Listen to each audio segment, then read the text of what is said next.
Good day, my name is Zofeya Culilang, and today we'll be discussing about the brutal ongoing corruption right now in the Philippines. Today's episode is titled A Nation Betrayed, the Moral Cost of Corruption in the Philippines. So what is corruption in the Philippines? It is a pervasive issue that drains public resources and undermines trust in government. From bribery and embezzlement to nepotism, it thrives due to weak institutions, lack of accountability, and a culture of impunity. Despite anti-corruption laws and agencies, enforcement is inconsistent, leaving economic growth stunted and social inequality deepened, making corruption one of the nation's biggest obstacles to good governance and development.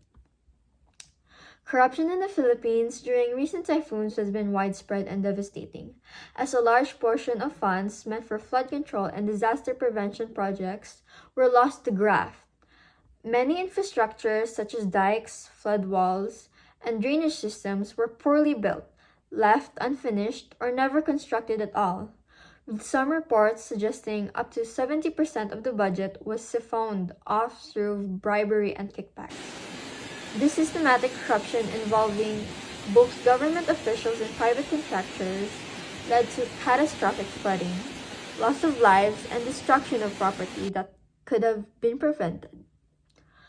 As a result, public trust eroded, protests erupted, and calls for transparency and reform grew louder.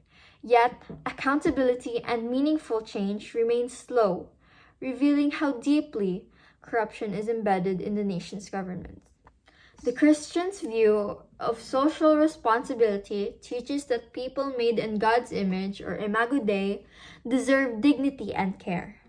Believers are called to love their neighbors and serve those in need, rooted in justice, compassion, and stewardship. This duty, emphasized in Catholic teachings like Evangelii Gaudium and Laudato Si, means living out faith through concrete acts that promote the common good and reflect God's love in society. From a Christian perspective, corruption violates the call to justice, honesty, and love for one's neighbor.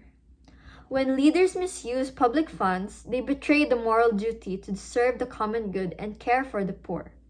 Such actions deepen inequality and suffering, contradicting the gospel's call to stewardship and integrity.